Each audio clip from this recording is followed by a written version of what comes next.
Kali ini kami ajak teman-teman lihat-lihat kampus unggulan di Shanghai, Fudan University. Ranking 4 di Tiongkok, ranking 7 di Asia. Fix, Fudan Daxue adalah salah satu universitas paling bergengsi di Tiongkok. Buat yang lagi cari info mengenai universitas bagus, terutama di jurusan bisnis, ekonomi, jurnalisme, pendidikan, atau teknik sipil, atau masih bingung mau jurusan apa tapi pengen kuliah di Tiongkok, specifically di Shanghai, pantengin terus video ini sampai selesai ya. By the way, selamat datang di Bobo di Mobil bersama Alvin dan Lucy, pasangan suami istri beda negara yang hidup di mobil dan tahun ini lagi belusukan keliling Tiongkok sambil berbagi informasi mengenai kehidupan zaman now di Tiongkok, juga ubek-ubek sejarah, budaya, tempat-tempat menarik yang gak ada di itinerary tour. Kalau belum subscribe, klik dulu yuk tombol subscribe-nya dan loncengnya biar nambah terus wawasan sambil cuci mata. Universitas Fudan didirikan tahun 1905 sebagai Sekolah Umum Fudan. Berlokasi di Shanghai, sekolah ini merupakan institusi pendidikan tinggi pertama yang didirikan oleh orang Tionghoa. Kedua karakter Fu dan Tan, Fu artinya kembali dan Tan artinya fajar, diambil dari Shangshu Ta Chuan, Yu Xia Chuan, atau Commentary on the Classic of History, yang bunyinya, cerahnya sinar mentari dan cahaya bulan, lagi-lagi pancaran sinar pagi, kembali di kala fajar. Pada tahun 1917, institusi ini berganti nama menjadi Universitas Fudan, yang tetap dipertahankan hingga saat ini. Pendirinya, Ma Xiangpo, adalah seorang pendeta, cendekiawan, dan pendidik Yesuit, orang Katolik. Beliau tadinya sudah menghabiskan seluruh kekayaannya dan mendirikan Zhendan Daxue. Tapi pada tahun 1905, politik lah ya, kepemimpinan sekolah kelihatannya mau direbut sama gereja Katolik Sujiahui. Ma Xiangpo disuruh cuti untuk memulihkan diri. Jadi di tahun yang sama, Ma Xiangpo mendirikan Sekolah Umum Fudan. Saat ini, Universitas Fudan menawarkan sekitar 70 jurusan sarjana, 20 program magister, dan sekitar 150 program doktoral. Bahasa pengantar utama adalah bahasa Mandarin, namun beberapa program gelar diajarkan dalam bahasa Inggris. Pada tahun 2000, Fudan University bergabung dengan Shanghai Medical University dan berafiliasi dengan 11 rumah sakit. Universitas ini telah menjadi peserta utama dalam penelitian nasional sepanjang sejarahnya. Badan penelitian di universitas ini mencakup laboratorium utama nasional untuk genetic engineering, surface physics, dan medical neurobiology. Kita ngobrol-ngobrol yuk sama mahasiswa Indonesia yang lagi kuliah di kampus ini. Hari ini kita lagi mengunjungi salah satu kampus paling beken se-Tiongkok Raya. Namanya adalah Fudan Daxue atau Fudan University. Dan ini kampus yang luar biasa susah buat anak-anak lokal aja mau masuk sini susah banget. Tapi kita sekarang ditemenin sama anak-anak dari Indonesia, mahasiswa-mahasiswa Indonesia yang lagi belajar di Fudan University. Ini adalah kampus yang luar biasa sekali, karena masuk ke dalam C9 atau Juxiao Lianmeng. Itu apa ya? Juxiao Lianmeng. Itu tuh mungkin kayak kalau di luar negeri ada Ivy League, kayak salah satu mungkin kayak klub elit, universitas elit yang ada di luar negeri, tapi ini di China masuknya di C9 League ini. Nah, itu dia. Susah banget buat masuk sini. Nah, sekarang kita mau ngobrol-ngobrol sama teman-teman kita dari Indonesia, gimana caranya mereka bisa masuk di sini, terus bagaimana rasanya sekolah bersama anak-anak terpintar di Tiongkok, terus suka dukanya, dan pokoknya segala macam yang kita pengen tahu mengenai cara mereka bisa masuk sini, kita akan tanya hari ini. Jadi sebelumnya kita akan kenalan dulu. Nah, ini ladies first ya. Oke.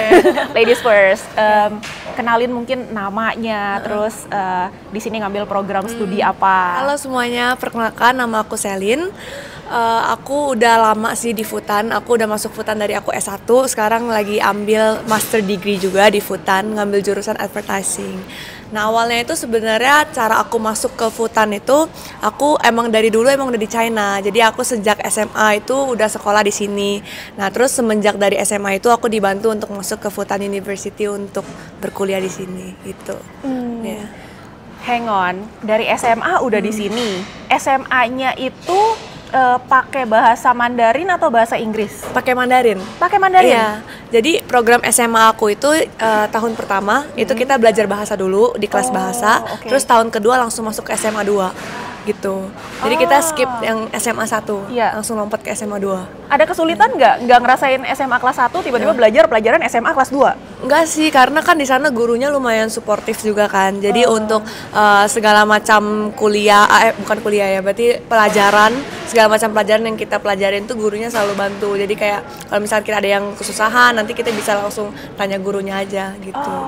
Itu program khusus buat anak-anak internasional atau Iya, itu untuk anak-anak internasional. Jadi oke. sekolahku itu termasuk international school. Jadi ada banyak banget negara-negara yang masuk ke sekolah yang international school itu. Jadi lumayan sih bisa temenan dengan teman-teman dari luar negeri juga. Oh, jadi mix ya? Iya, mix. Ada bule-bulenya juga? Iya, ada juga. Jadi ternyata bisa juga mempersiapkan diri SMA-nya sudah di Tiongkok. Iya, di Tiongkok. Oke, jadi pakai ijazah SMP. Ijazah, iya betul. Pakai ijazah SMP untuk masuk ke SMA. Harus lulus dulu SMP ya, Iya, baru daftar ke sini. Iya, betul. Bagaimana tuh awal-awalnya rasanya? Awal-awalnya sebenarnya lumayan shock ya, karena kan belajar, aku emang dari kecil emang udah belajar Mandarin. Cuman kalau belajar Mandarin di Indonesia sama belajar langsung di China itu beda Oke, banget. Jadi pas belajar bahasa Mandarin di Indonesia, walaupun kita belajar bertahun-tahun nih, kita tuh kayak nggak gitu bisa kayak gimana ya ngobrol langsung dengan orang lokal. Iya. Karena kan kita sehari-harinya kan masih pakai bahasa Indonesia Iya, gitu. ngobrolnya sama Laosu ya. Nah, pas sampai sana kaget tuh kan, nih Laosu ngomong apa, nggak ngerti gitu kan. Tapi setelah jadi kayak, mungkin karena dulu masih muda juga, jadi kayak kalau ada informasi apa yang masuk, cepet gitu prosesnya kan. Sekarang juga masih muda kok. Iya. Nah, jadi belajar bahasa itu lumayan cepat. Jadi walaupun awalnya kaget, Laosunya bingung ngomong apa, lama-lama jadi bisa ngerti. Oke, Gitu. jadi nggak ada masalah yang berarti ya Iya. dalam proses SMA 1, 2 di sini Iya, ya? nggak ada sih. Oke. Kalau Oke, halo, perkenalin nama aku Marcel, aku juga di sini di Futan University ambil bahasa doang. Sebenarnya sebelumnya udah ambil S1 juga dari Ningpo University, sudah lulus tahun lalu dan tahun ini bakal selesai juga sih untuk bahasanya. Dulu untuk kalau ke Ningpo-nya sih karena pas itu ngeliat kan lagi banyak investasi juga dari Tiongkok juga, dari luar negeri ke Indonesia, dan lihat Tiongkok tuh lumayan potensial lah. So, sebab itu pas itu nyoba aja ada Education Expo di Jakarta. Pas itu pakai salah satu agensi dan akhirnya buat ke Ningpo. Tapi untuk ke Futannya sih pas itu berangkat daftar sendiri online dari websitenya gitu kira-kira. Oke, daftar sendiri online, tapi ke Ningpo karena exhibition ya? Ya, dari Jadi agensi. ada agentnya? Ya. Oke. Waktu berangkat ke Ningpo itu ditemenin sama papa mama nggak? Enggak. Sama agent aja? Sama agent. Waktu itu sama agent. Ya. Cuma berarti ada yang bantu ya? Ada yang bantu. Ya. Nah, terus dari Ningpo terus pindah ke sini kan daftar sendiri, Ya. nggak pakai agent lagi? Itu nggak pakai agent, dulu pun kan sempat terhalang COVID juga kan karena pandemi. oke. Berangkat ke sininya pun waktu masih ketat banget, orang tua pun juga nggak bisa nganterin. Pas itu cuma berdua sama temen, ya berharap aja di sana. Terus berharap, dan emang di sini lumayan sistematis juga sih. Iya. Jadi apapun, walaupun bahasa aku Mandarin pun dari nol, waktu 2022 itu bisa balik ke sini ya selamat juga, aman juga gitu ternyata. Oke. Itu sih. Jadi tapi karena sudah ada pengalaman juga di Ningpo, ke sini juga udah nggak terlalu bingung-bingung lah ya. bener. Oke. Nah, kalau untuk daftar ke Futannya sendiri, Futan berarti dari S1 ya? Iya, dari S1 S1. masuk Futan itu gimana prosesnya dari SMA sini? Sebenarnya masuk Futan sendiri yang S1 itu aku dibantuin sama Laoshi yang dari SMA. Jadi ya lumayan sih dapat bantuan juga kan. Awalnya itu karena sekolah aku tuh punya hubungan yang baik dengan Futan, jadinya pada saat itu tuh aku bisa langsung dimasukin tanpa tes. Jadi nggak perlu kau-kau ya? Nggak yang ada bikin anak-anak kau-kau. sini stres tuh nggak usah ya? Nggak. Oh, Jadi enak. untuk international student sih yang harus di prepare itu harus ada HSK sih sebenarnya. Kalau bisa HSK 5. Berarti Mandarinnya udah harus cas-cis-cus Iya. baru sekolah sini. Sekolah di sini pakai Mandarin juga? Pakai kuliah? Mandarin, iya pakai Mandarin. Programnya Mandarin. Anak-anaknya di S1 di sini kan pakai Mandarin, berarti teman-temannya orang lokal? Iya, ada lokal, ada orang Ada internasional internya juga juga ada? Oke. Kita kelasnya bareng sama orang lokal kebanyakan. Gimana rasanya sekolah bareng anak-anak orang lokal? Seru sih, dan di sini orang lokalnya itu berambisi banget. Iya, berambisi. iya, Dan juga emang pinter-pinter semua kan yang di sini kan. Jadinya, Gila belajar kan? jadi kayak kita bisa belajar juga sih dari mereka. Ada rasa-rasa gimana nggak? Maksudnya, aduh, lo orang pada belajarnya kayak gini, ikutan stres nggak sih? Sebenarnya tergantung diri sendiri, tapi kalau misalkan menurut aku jangan dibawa stres sih. Oh, gitu. Yang penting kita bisa keep up aja sih dengan diri sendiri, dengan yang apa yang mau kita achieve gitu. Kan mereka yang aku dengar tuh ya, kalau belajar bisa belasan jam sehari ya. Oh, iya. Keluar dari kelas masih belajar sendiri nggak Iya, sih? Ya kan? masih Kayak gini belajar. nih di sekitar kita, ini kantin, teman-teman kita lagi di kantin. Sekeliling kita tuh hening pada belajar, kita doang yang ngobrol. Bener, kalau di Futan tuh kantin dipakai buat tempat belajar. Jadi yang penting secara ujian apa bisa keep up, nggak usah kebawa stres ya. Iya, yang penting dibawa ini aja sih, seneng aja. Kan kita harus pilih jurusan, pertama kan kita harus pilih jurusan yang emang kita suka kan. Benar. Dengan apa yang kita belajar, kalau misalkan suka, kita pasti belajarnya juga seneng. Ya, jadi ya dibawa flow aja sih. Oke. Ikutan belajar kayak mereka nggak belasan jam sehari? Sebenarnya aku enggak. Aku enggak sih, karena aku kebanyakan jurusan aku kan jurusan advertising. Jadi lebih banyak ke project dan lebih banyak ke tes yang open book. Jadi kayak kita review-review, terus nanti waktu tes kita sambil open book aja udah oke sih sebenarnya. Jadi bukan ke teorinya yang penting, tapi mungkin lebih ke kreativitas ya. Iya, lebih ke advertising, right? Iya, Itu karena asik ya. Iya, asik, lumayan asik karena kita banyak di sini sih aku belajar advertising itu lebih kayak banyak group project. Jadi kayak misalkan gurunya kasih tema nih, disuruh buat iklan gini, kita gimana cara mau market soal itu. Nah, biasanya kayak gitu pelajarannya waktu S1. Oke.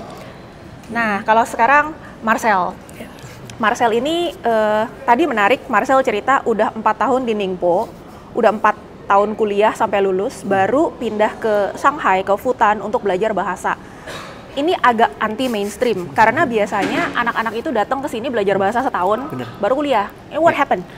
Sebenarnya sih waktu 2019 kemarin itu ambil jurusan itu manajemen logistik dipakai dengan pengajaran bahasa Inggris di Ningpo. Dengan harapan sehari-hari ketemu orang lokal, dapat teman-teman baru yang pasti emang dapat bisa belajar Mandarin lah selama 4 tahun.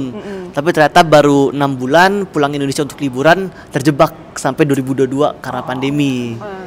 Ya, makanya jadi kayak ya udahlah sekalian udah nanggung di sini kan malu juga. Marcel kalau di China tapi nggak bisa Mandarin kan aneh gitu loh. Bener. Sebuah hal yang mungkin nggak enak juga, makanya sekalian dia belajar juga Mandarin di sini, udah nanggung. Toh juga kemampuan linguistik banyak dipakai juga di Indonesia, terutama bahasa Mandarin ke depannya saya lihat. Gitu. Jadi karena kondisi tadinya pikir 4 tahun lumayan bisa buat praktis Mandarin, ternyata pandeminya kena 2,5 tahun di Indo ya? Iya, kurang lebih 2,5 tahun. 2,5 tahun, jadi cuma 1,5 tahun di sini. Makanya disusul lah belajar bahasa Mandarinnya. 1 tahun ya? 1 tahun ini. 1 tahun. Dari tahun lalu, Agustus 2023. Oke. Apa bedanya belajar di Ningpo sama di Shanghai? Oh, kerasa beda banget sih. Mungkin kalau pas itu di Ningpo pun aku juga di kampus yang lumayan kecil.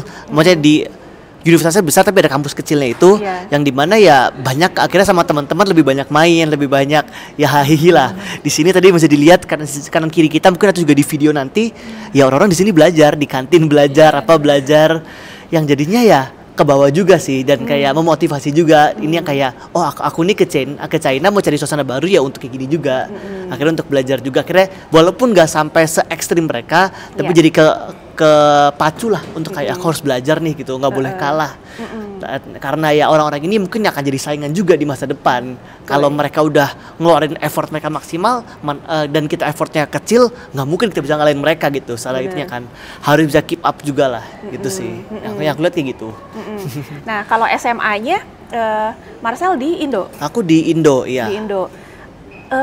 Gimana perbedaannya suasana belajar mengajar di Indonesia versus di sini deh, program bahasa aja deh. Oke. Jadi aku di Indo kebetulan juga bukan di sekolah yang normal, aku dulu di asrama. Aku di Jawa Tengah dulu, SMA Vanlit Muntilan, Magelang. Wow. Asrama Katolik. Iya. Yang sebenarnya sih ya udah lumayan padat juga sih jadwalnya ya. Kita secara singkat jadwalku dulu adalah jam 5 pagi dulu udah bangun. Kita wajib gereja pagi jam 6 pagi gereja pagi. Terus habis itu sekolah jam 7 sampai jam 2. Habis itu sore kita ada kegiatan sore. Bisa kalau nggak humaniora atau ekskul, ada sidang akademi, wawasan kebangsaan, atau mungkin kalau Kamis, Sabtu, Minggu boleh eksplor keluar. Malamnya jam 7 sampai jam 6 sampai jam 7 belajar, makan sampai jam 8, sampai jam 8 sampai jam 11 belajar lagi. Jadi kurang lebih emang udah gitu. Oke, berarti dari SMA itu actually disiplinnya udah kebentuk ya? Udah lumayan kebentuk ya. Jadi kesini nggak berapa kaget? Benar, walaupun Oke. waktu SMA awalnya kan ya karena terpaksa juga, anak SMA masih kayak kepaksa, lama-lama ternyata ada buah baiknya juga, dari Iya. lama jadi kebiasa juga di sini gitu. Jadi nggak usah disuruh lagi, udah biasa lah itu bangun pagi lah segala macam. Ya. Oke.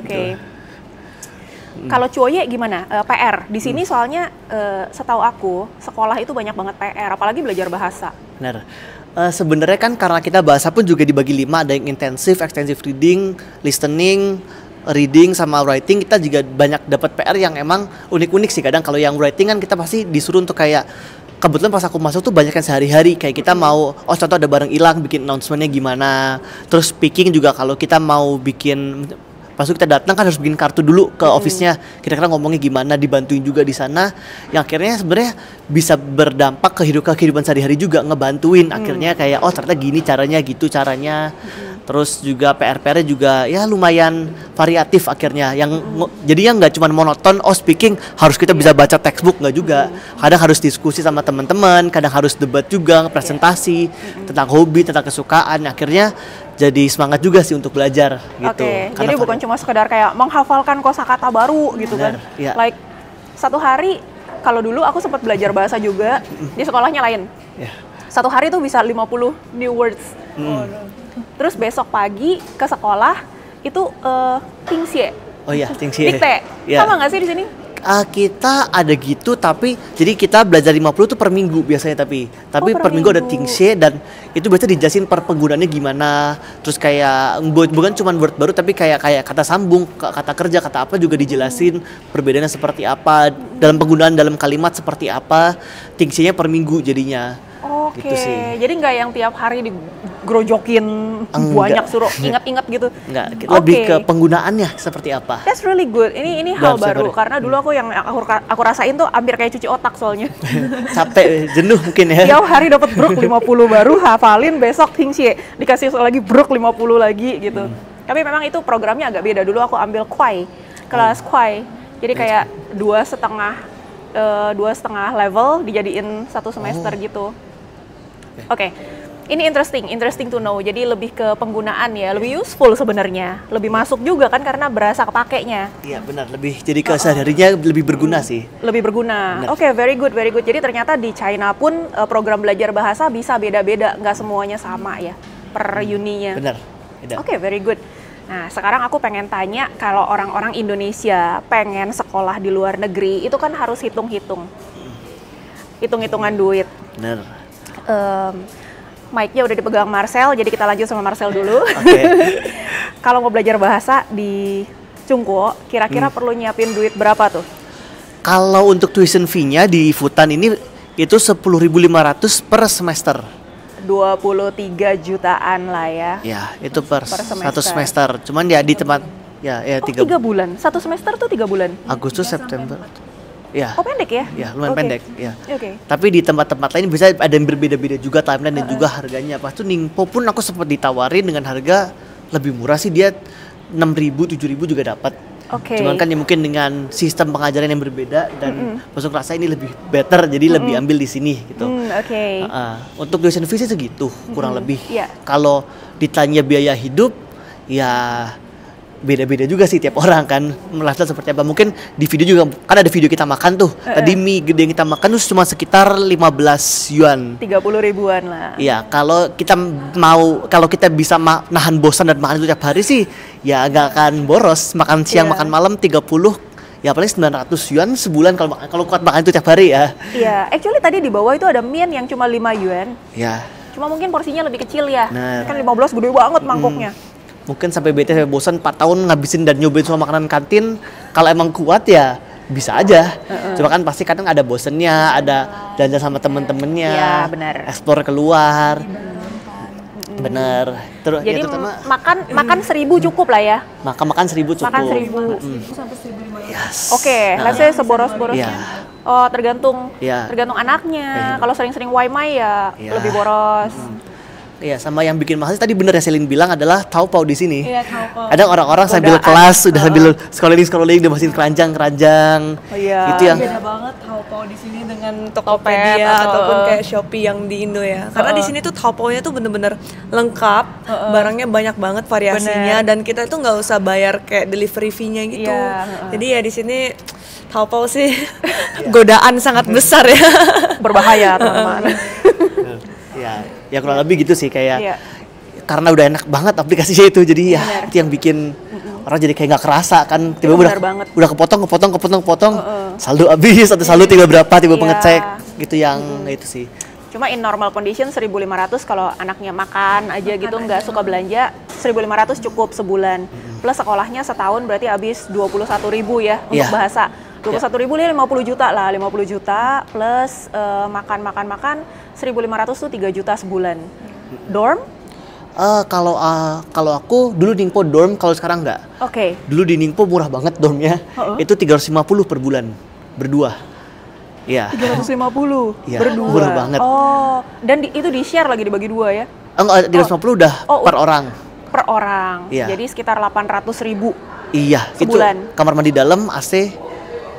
Itu masih bayar air, bayar listrik lagi? Air nggak? enggak, tapi listrik paling 50 per bulan. 50, cepet ceng lah. Jadi nggak ada Iya. cengkiau, Dulu. nggak ada 1 juta. Iya. Untuk kos-kosannya atau dorm itu nggak ada 1 juta sebulan. Tergantung tempat sih pada akhirnya. Kalau di Shanghai mungkin udah semakin ya beda juga lah tempatnya. Iya. Dorm sama apartemen di luar mirip-mirip. Jadi aku pilih apartemen di luar karena menurutku lebih nyaman, lebih enak. Dan kan dorm terbatas. Iya. Pas itu kayak sulit nyarinya, kayak udah aku akhirnya cari di luar. Bisa cari referensi yang lebih oke juga sih. Jadi kayak kita tahu juga kayak oh kan ada aplikasi pakai Cerum atau mungkin Ansuke bisa cari-cari mana yang kita pengen, tempat yang dekat mana, mungkin mau yang dekat MRT, mau dekat apa. Jadi aku lebih milih yang di apartemen di luar, dekat Kosnya? sekolah. Itu 2.300-an per bulan. Oh, jauh lebih mahal ya Shanghai ya. Iya. Tapi kalau dorm di sini apakah lebih mahal juga daripada di Ningpo? Kurang lebih mirip-mirip Oh, 2000 mirip-mirip. maksudnya 2.300-an. Oh, sama kayak apartemen di luar. Iya, Jadi benar. memang jauh lebih mahal daripada di Ningpo ya. Iya, Ningpo tergantung. kan Cetiao dapat. Tergantung kotanya sih. Iya, Kadang iya, iya. Karena Shanghai kan kotanya kota besar ya, Kota jadinya besar. Iya. untuk living cost-nya pasti lebih mahal juga. Oke. Terus untuk di Futan sendiri dia untuk dormnya sendiri tuh dibagi jadi dua. Jadi ada yang main dorm, terus satu lagi ada yang sub building dorm. Iya. Nah yang sub building dorm tuh dia lebih murah jauh dibandingkan dengan main dorm. Kenapa tuh sub building lebih murah? Soalnya yang sub building itu kan dia bangunannya lebih lama. Terus habis itu tempat kamarnya itu satu ruangan. Jadi kayak ada living room. Terus habis itu ada tiga kamar, 3 atau 4 kamar di situ. Nah itu lebih murah. Actually kayak apartemen ya. Ada Iya, living iya, room, iya. ada kamar-kamar Iya. gitu. Sharing flat. Oke. Iya, kurang lebih gitu sih. 2000-an lebih. Jadi Iya. actually mahal di apartemen. Iya. Shanghai mahal di apartemen. Bener. Mungkin boleh juga bobo di mobil kayak kita lebih Iya, murah. boleh. Ya. Kosnya juga mahal sebenarnya kalau sering keluar ya, Iya. sering belanja, transportasi. Soalnya kalau misalnya dibandingin dengan kota-kota lain, transportasi di Shanghai itu jauh lebih mahal. Kayak misalnya kalau taksi ya, Iya. taksi speaking ya. Soalnya kayak kemarin kan aku baru jalan-jalan tuh, ya kan. Kita pergi ke tempat yang 20 kilo aja taksinya cuma 50 renminbi. Sedangkan kalau di Shanghai itu yang 7 kilo aja itu udah kayak 30 sampai 50 renminbi. Iya. Taksi di sini emang lumayan mahal. Jadi kebanyakan tuh orang MRT. Dan di sini kan MRT-nya nggak deket-deket banget ya kampus ini ya. Ya lumayan jauh sih emang. Iya. Perlu jalan mungkin sekiloan ada dengan MRT yang terdekat. Oke, jadi ini another concern kalau teman-teman mau cari sekolah di Tiongkok, ternyata beda kota, living cost-nya bisa beda cukup jauh. Meskipun cost untuk sekolahnya nggak beda jauh, tapi living cost-nya ini aku baru dengar living cost di Shanghai ternyata segitunya. Iya. Untuk apartemen. Gile, merinding juga 2000 lebih coba apartemen. It's actually much more expensive than the school itself. Bener. Iya, pada akhirnya gitu. Sebenarnya makanya kalau mau ke luar negeri terutama China, ya bisa coba research dulu aja, terutama tanya-tanya ke PPI lokal. Kayak ini kan Selin mantan ketua PPI ya Shanghai. Gue bisa tanya-tanya ke PPI lokalnya, kota-kotanya cari aja. Pasti mereka bantu kok, atau cari konten-konten biasanya ada juga yang ngejelasin gimana mereka sehari-harinya di sana. nyarinya di mana ketua PPI itu? Kalau di Instagram tuh per PPI atau mungkin Shanghai kan per NIT itu biasa ada juga sih, cari aja mungkin cari kotanya. Kalau per negara biasa ada PPI Tiongkok, PPI Jerman, PPI Singapura pasti ada. Terus habis itu baru cari yang lebih spesifik kayak PPI Shanghai, Ningpo, Hangzhou itu biasanya ada. Oh, tinggal DM aja nanti mereka reply gitu ya. Iya, tuh cara cari konten mereka juga pasti ada yang menjelaskan juga gitu. Kalau belum puas bisa DM, bisa tanya. Ada kontak person mereka juga biasanya karena kan ya kita bisa senang juga sih ada mahasiswa Indo yang bisa kuliah di sini kan, nambah teman, nambah keluarga, nambah orang yang akhirnya bisa ngomong Indo nih. Lama nggak ngomong Indo, ngomong sehari pakai Mandarin, pakai Inggris, ngomong Indo kan lega akhirnya, gitu sih. Oke. Nah kalau untuk Selin gimana living cost-nya? Untuk living cost-nya sebenarnya mirip-mirip sih dengan yang apa yang Marsha ngomong, tapi untuk round up ya biarin nggak bingung itu biasanya di sini tuh ngabisin 1 bulan sekitar 2.500 sampai 3.000. Itu yang di luar apartemen dan hanya living cost-nya sendiri gitu sih. Kalau yang apartemen sendiri itu karena kan aku sharing kamar sama 3 teman aku yang lain. Jadi kayak seorang sekitar 3.500-an yang di daerahku. Harganya lebih segitu, mahal ya lagi. lebih mahal. Karena aku tinggalnya juga di daerah yang beda. Kalau yang Marsha kan dia tinggalnya di dekat sama di Uni yang di Futan. Aku tinggalnya lebih jauh, jadi emang lebih mahal. Ya ampun, 3.500 tuh cuma buat apartemen. Iya, buat apartemen. Itu 7-8 juta loh. Iya, kalau di Indo udah dapat sini ya satu rumah ya. Iya, itu mahal rumahnya. Oke, wow. Jadi harus disiapin teman-teman kalau Shanghai ya, khusus Shanghai ini. Iya, khusus Kalau kita interview di kota-kota lain itu nyaris merem untuk living untuk apartment cost. Oke, Shanghai mahal bener. Nah, untuk uang sekolahnya sebenarnya yang Marsha ngomong yang 20.000 itu untuk yang Chinese ya, Chinese Stout. Kalau yang English Stout dia lebih mahal lagi. Oh, oke. Yang pengantarnya bahasa Inggris berapa kali lipat lebih mahal? Itu bisa 2 kali lipat lebih mahal. Ada yang 40.000, ada yang sampai 70.000 juga ada. Wow. Itu per tahun. Itu apa S1 apa S2? S1 S2 mirip-mirip sih sebenarnya. Oh, S1 S2 di sini nggak beda jauh ya? Iya, cuman bedanya dikit sih setahu aku. Oke. Nggak gitu banyak. Paling cuman beda 5.000, 2 sampai 5 sih. Dan is that the reason kenapa kamu ambil program bahasa Mandarin? Iya. Karena harganya setengah harga. Iya, itu satu reasonnya sih. Tapi ada reason yang kedua itu karena kan kita di China kan. Iya. Ya sayang aja kan kalau belajar bahasa Inggris kan. Bener. Jadi lebih baik ya pakai Mandarin aja karena kan kita udah di China. Kalau misalnya kita bisa Mandarin, kita mau cari pengalaman atau mau cari magang itu kan juga lebih mudah kan karena kita bisa berbahasa di sini. Oh, bisa magang ya di sini? Iya, ya? bisa magang juga. Oh. Karena di sini tuh untuk program sekolahnya itu ada beberapa jurusan yang emang mengharuskan kita untuk magang. Kayak misalkan kita kuliah 4 tahun nih, di tahun ketiga kita harus magang 1 bulan atau 2 bulan atau 3 bulan. Oke. Gitu. Itu kerja praktek kalau di kita di Indonesia, KP. Iya. Dulu magang di mana?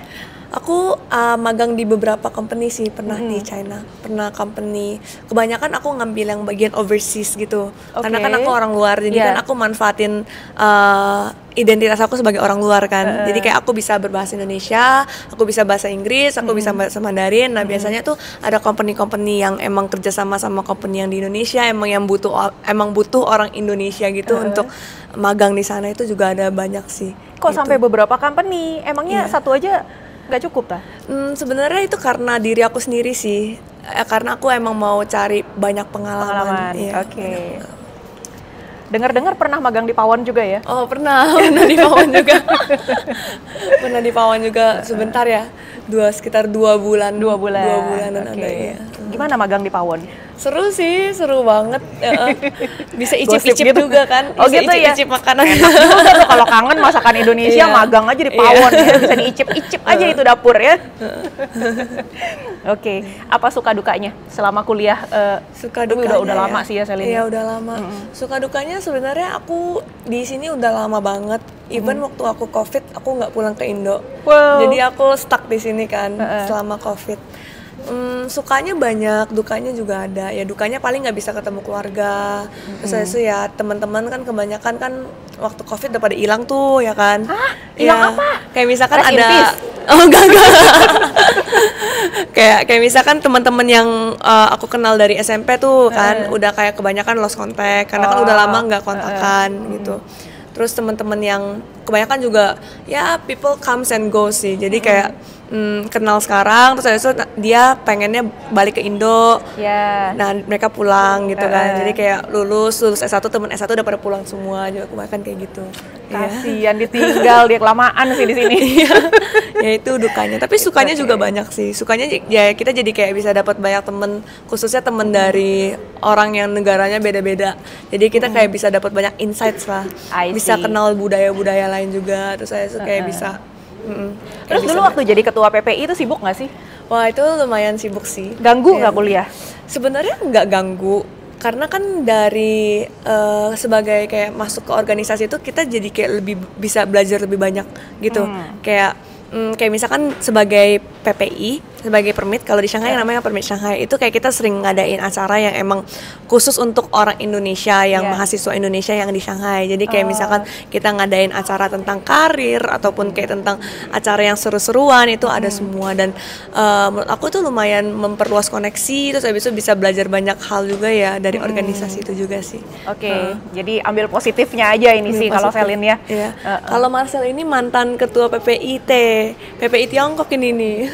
Jadi pengalamannya pasti lebih banyak nih kalau Marcel. Wah, kita duduk bersama mantan-mantan ketua-ketua semua DPR, MPR-nya mahasiswa Indonesia. Gimana sibuknya gimana dulu? Sibuk di PPI kesibukannya. Sebenarnya kalau sibuk sih ya sibuk karena kan kita harus nge-handle juga bikin acara-acara, menjalin komunikasi juga. Kenal sama Selin kan juga dari PPI. Kita sibuk bikin acara. Pas itu aku pertama kali di-handle adalah kegiatan repatriasi bareng sama KBRI, itu ngebalikin orang-orang yang udah di Indo untuk balik ke China lagi. Pas itu lumayan pusing karena kan pasti itu masih awal banget dan semua orang pasti minta untuk dibalik ke Tiongkok gitu loh. Cuman kan kita juga harus ngikutin prosedur dari KBRI, kita juga liatin mana yang prioritas, mana yang emang udah boleh balik duluan, mana yang belum boleh balik, dari kampusnya seperti apa. Kadang minta mahasiswa untuk mengerti itu kan kadang berat juga gitu. Makanya kita pas itu ya beratnya di sana awal-awal untuk bantu ngembalikin lah, karena kan nggak enak juga sebenarnya mahasiswa kita kuliah online, mereka harusnya kuliah offline, terutama yang butuh lab kan. Di sini juga yang calon dokter, calon farmasi, yang di farmasi, yang calon apoteker dan lain itu yang butuh praktek gitu loh. Itu yang beratnya. Cuma kan akhirnya kita bantu juga ke KBRI, kita kalau ada yang kebutuhan, kalau ada yang butuh bantuan, ada yang kayak amit-amitnya kena musibah, kena apa, kita bantu hubungi KBRI, KJRI agar bisa dibantu dan diproses juga sih, terutama gitu. Banyak ya kerjaan ya, bukan cuma arrange kayak show atau apa exhibition acara-acara banyak ya. Ya lumayan. Ampun deh. Terus nggak ganggu itu nilai kuliah segala? Puji Tuhan nggak ganggu karena kan ya kita di sini PPI tujuannya untuk ngebantu orang lah, bukan untuk apapun. Jadi ya di kuliahnya juga puji Tuhan ya dibantu juga sama yang lainnya, akhirnya aman jadinya. Bisa manage waktu aja sih sebenarnya. Iya. Benar. Wow, itu latihan bagi waktu juga ya. Iya. Itu luar biasa loh. Experience itu.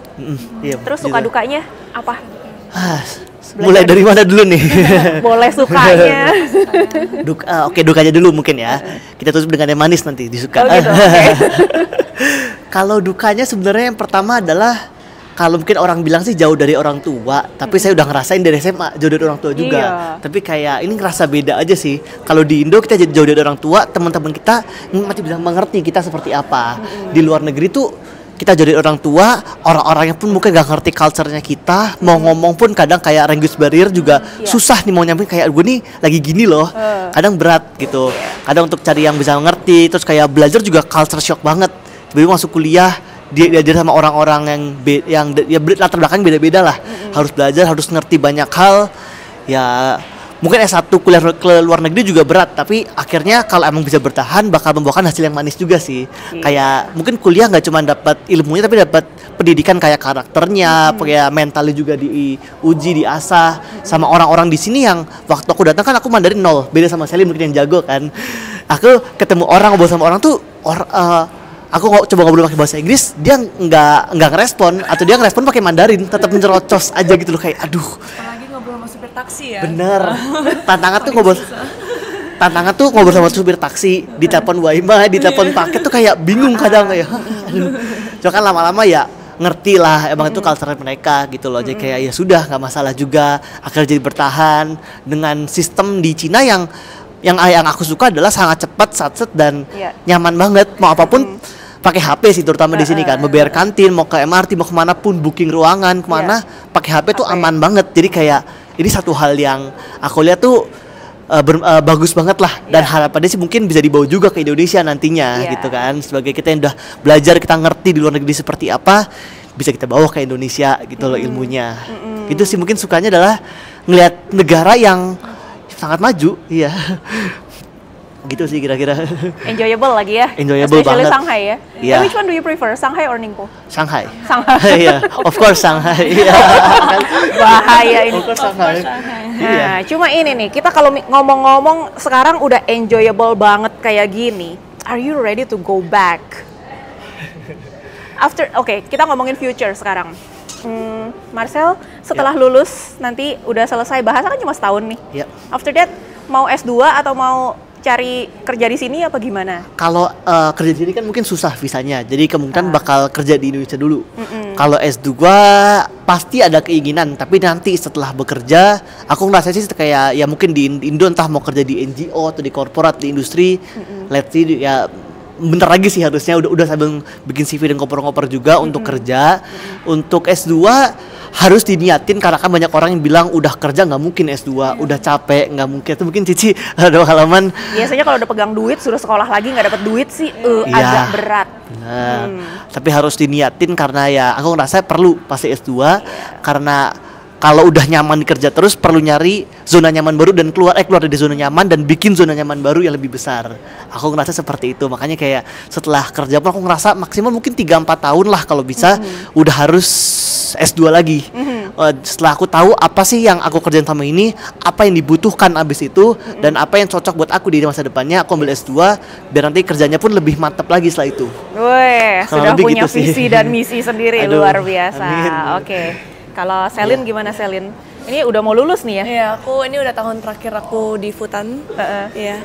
Terus sebenarnya aku mau info sedikit sih. Kalau misalkan di sini tuh untuk buat visa kerja itu emang sulit. Karena kenapa? Karena kan dulu aku sempat S1 nih kan. Aku setelah S1 itu aku pengen kerja nih di China. Cuman pada saat itu emang visa kerjanya nggak support. Kenapa? Karena ya kalau di China itu antara kita S1, lulus S1 terus kita punya pengalaman kerja 2 tahun, itu baru bisa kerja di sini. Antara itu kalau nggak kita S2. Kita harus ambil S2 terus kita baru bisa cari visa di sini, dapetin visa kerja itu. Gitu. Jadi emang untuk visa kerja sendiri ya lumayan sulit sih sebenarnya kalau di sini kan ya. Nah, sebenarnya kan untuk pilihan aku tuh antara aku bisa langsung kerja di sini karena aku udah S2, kalau nggak aku pulang ke Indonesia kan. Cuman kayaknya untuk pilihan aku sekarang aku pengen pulang ke Indonesia karena aku ngerasa sendiri aku di sini udah terlalu lama, jadi aku pengen kenal lebih lagi dengan market yang di Indonesia gitu. Iya. Jadi apa yang udah aku pelajarin di sini aku pengen bawa ke Indo dan aku ya perkembangin dengan karir aku sendiri yang di Indonesia. Wow, luar biasa. Actually, this is the first time kita interview anak Indo yang kuliah di China dan mau balik ke Indo. Oh iya. You are the first one. Karena kebanyakan udah very comfortable living in here dan kayak income juga bakalan lebih gede di sini, kayak hidup udah terbiasa di sini gitu kan. Wow, tapi ada yang mau pulang. Mungkin karena goal kita juga beda-beda kan ya, setiap orang kan. Very good. Wow, terima kasih banyak ini udah nyempetin waktu. I believe you both are very busy. Terus udah mau sharing-sharing, udah open. Terima kasih banyak buat informasinya. Ini pasti sangat bermanfaat buat teman-teman yang lagi cari informasi, pengen sekolah di Futan terutama atau pengen sekolah di Shanghai. Gimana caranya, terus apa yang dirasakan, terus ternyata pentingnya berkomunitas karena dua-duanya ternyata ex-head of PPI dan PPIT gitu. Itu sharing-sharing yang nggak setiap saat kita bisa dapatkan. Jadi kita beruntung sekali mereka mau sempetin waktunya dan mau sharing-sharing, dan ini juga terima kasih kepada Ko Edwin yang udah arrange schedule-nya. Kalau nggak kenal soalnya ya, ini kenalnya sama Ko Edwin. So, again, thank you. Terus good luck juga buat cita-citanya masing-masing, plan-nya masing-masing. Semoga kalian berdua bisa mencapai semua yang diharapkan, yang diinginkan. Oke. Sekarang berikutnya kita akan keliling-keliling kampus, teman-teman. Jadi stay tune. Teman-teman bisa lihat nanti kantinnya, terus asramanya dan segala macamnya. Ada fasilitas apa aja sih di kampus ini? Olahraga mungkin ada ya, olahraga ya? Ada. Nah itu, kolam renang mungkin ada kolam renang? Oh ada. Oh ada juga. Salon ada nggak salon? Wah, Potong rambut untuk cowok ada nggak? Ada kayaknya. Pangkas Ada, rambut. pangkas rambut, Oke. iya. Kita mau lihat semuanya. Jadi stay tune, kita akan lanjutin dengan jalan-jalan. Ini kantinnya teman-teman, anak-anak pada belajar di kantin. Dan selain itu memang ada kubikel-kubikel yang khusus yang bisa direservasi untuk anak-anak yang pengen lebih private untuk belajarnya. Dari yang sendiri-sendiri kayak gini sampai yang ruangan-ruangan bisa direservasi juga. Sekarang kita menuju ke kantin halal. Jadi kantinnya itu ada kantin lantai 1, lantai 2, campur segala macam makanan. Yang ini lantai 1,5. Jadi memang sengaja dipisahin supaya peralatan makannya tidak tercampur baur dengan yang lainnya. Untuk makanan-makanan western juga ada. Ini mengakomodir untuk para siswa dari negara-negara barat kali ya, biar nggak kangen makanan rumahnya. Jadi yang mau burger ada, mau steak ada, mau pasta juga ada. Untuk Chinese food juga lengkap, ada bebek panggang, ada menu-menu yang sudah jadi, sudah mateng, tinggal dipilih-pilih. Masaknya juga pakai api besar, ini pasti nikmat sekali. Ada piang-piang mien. Ini kita makan 2 porsi 28 yuan saja. Untuk piang-piang mien kayak gini nih ya, 15 yuan. Porsinya gede banget.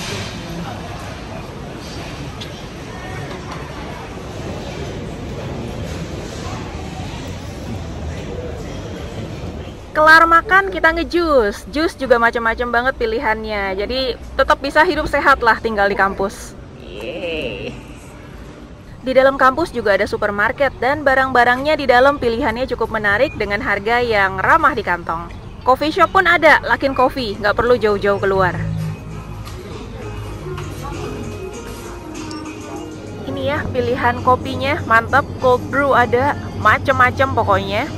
Ini fasilitas olahraga yang ada di kampus, lapangan basket ada, meja pingpong banyak. Gym juga ada. Ini katanya gym yang kecil, gym-gym togenya nih. Ada gym yang lebih besar. Ini free by the way. Lapangan bulu tangkis juga ada. Kalau tadi kita lihat lapangan basket yang outdoor, ini adalah lapangan basket yang indoor. Ruang untuk gimnastik juga ada.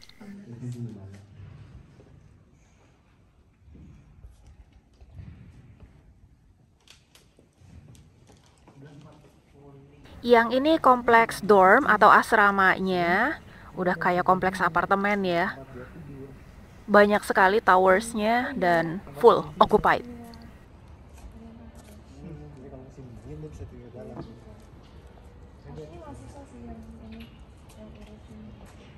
Kalau punya sepeda listrik bisa ngecharge di sini. Ini juga masih di dalam lingkungan kampus. Di depan kita ini juga adalah gedung asrama. Yuk kita lihat ke dalamnya. Ada kitchen buat bareng-bareng, ada dispenser air panas juga. Wastafel ada. Ini koridornya sudah kayak koridor hotel. Ruang laundry. Akses ke kamar lumayan ya, kayak hotel ya. Dan ini mailbox roomnya.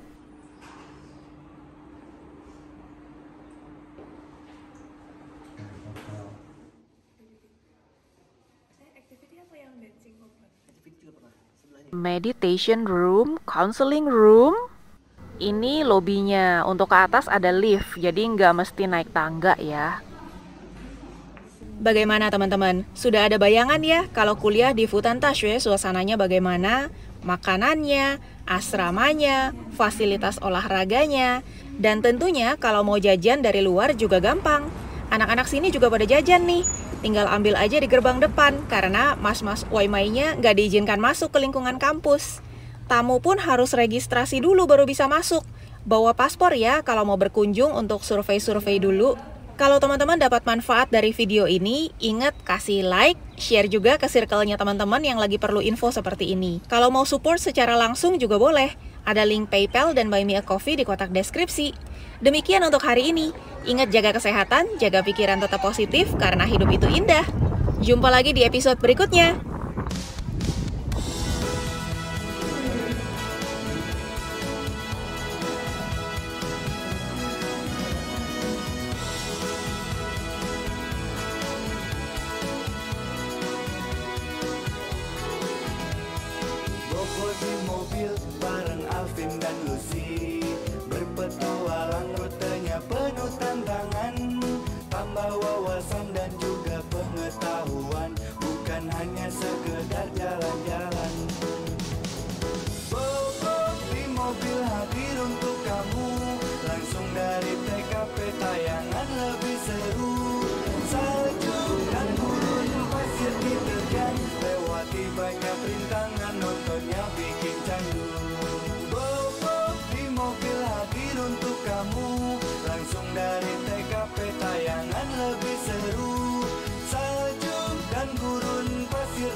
melewati banyak rintangan.